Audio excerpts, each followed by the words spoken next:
17वीं लोकसभा का आखिरी शीतकालीन सत्र शुरू होते ही सुर्खियां बटोर रहा है। चाहे वो संसद की सुरक्षा में चूक हो या सुरक्षा चूक पर बहस की मांग कर रहे विपक्ष के 141 सांसदों का लोकसभा और राज्यसभा से निलंबन। मोदी शासन के दौरान 255 सांसदों पर अब तक निलंबन की कार्रवाई हो चुकी है।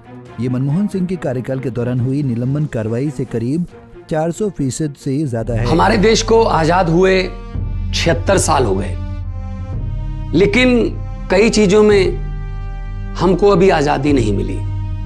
जैसे कि सरकारी दफ्तरों में दुश्वारियां, परेशानियां, बदइंतजामियां। हमने आजादी की जंग इसलिए लड़ी थी ताकि हमारी आने वाली पीढ़ियों की जिंदगी आसान हो सके, ना कि इसलिए कि वो जगह जगह पर सरकारी दफ्तरों में धक्के खाएं, परेशानियों का सामना करना पड़े। शहीद आजम सरदार भगत सिंह जी के सपनों को साकार करने के लिए पंजाब सरकार ने फैसला किया है कि पंजाब के लोगों को अब सरकारी दफ्तरों के चक्कर नहीं लगाने पड़ेंगे, बल्कि सरकारी दफ्तर खुद चल के लोगों के घर पर आएंगे। अब सरकारी दफ्तरों के चक्कर काटने की जरूरत नहीं, बस डायल करें 1076 और सरकारी सुविधाएं अपने घर पर ही पाएं।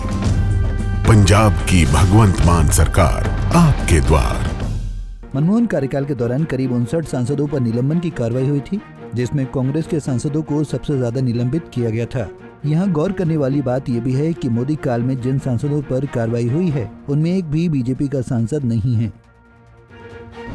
इतनी बड़ी संख्या में कभी नहीं हुआ था सांसदों का निलंबन। मौजूदा शीतकालीन सत्र की बात करें तो बीते मंगलवार को लोकसभा के 49 सांसदों को निलंबित कर दिया गया और बीते सोमवार को 78 सांसदों को निलंबित किया गया था। अब तक निलंबित किए गए सांसदों को मिलाकर निलंबित हुए सांसदों की संख्या 141 पर पहुंच गई है। इनमें 95 लोकसभा और 46 राज्यसभा के सांसद हैं। निलंबित सांसदों में महुआ मोजी जैसी नई सांसद से लेकर मनोज झा, जयराम रमेश, नरदीप सिंह सुरजेवाला, प्रमोद तिवारी, फारूक अब्दुल्ला, शशि थरूर, मनीष तिवारी, डिम्पल यादव जैसे पुराने और दिग्गज सांसद शामिल हैं। इससे पहले इतनी बड़ी संख्या में सांसदों का निलंबन कभी नहीं हुआ था, इसलिए इस निलंबन को अभूतपूर्व कहा जा रहा है।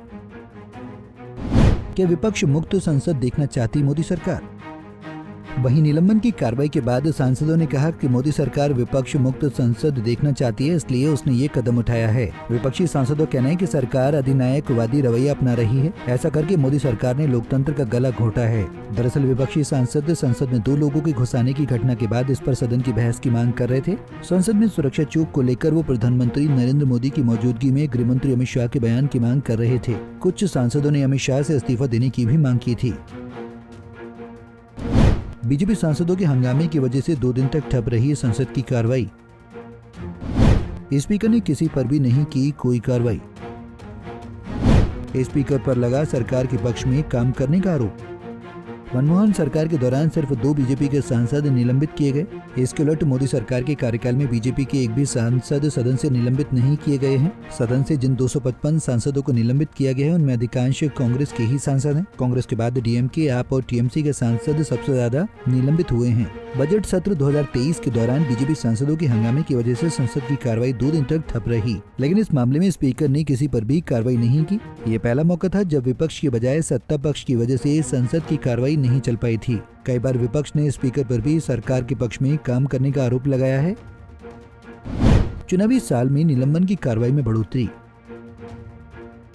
चुनावी साल में निलंबन की संख्या में जबरदस्त बढ़ोतरी देखी गई है। आंकड़ों के मुताबिक 2013-14 के दौरान लोकसभा राज्यसभा से 37 सांसद निलंबित किए गए थे। 2018-19 में यह आंकड़ा बढ़कर 49 पर पहुंच गया। 2018-19 के मुकाबले 2023 में निलंबन के आंकड़ों में करीब 30% की बढ़ोतरी हुई है। 2023 में अब तक 155 लोग निलंबित किए गए हैं। निलंबन को लेकर ये चौंकाने वाला आंकड़ा है। गौरतलब है कि विपक्ष इस बात का जमकर विरोध भी कर रहा है और मोदी सरकार में लोकतंत्र खतरे में है जैसे आरोप भी लगा रहा है। Bureau report, Punjab Kesari TV.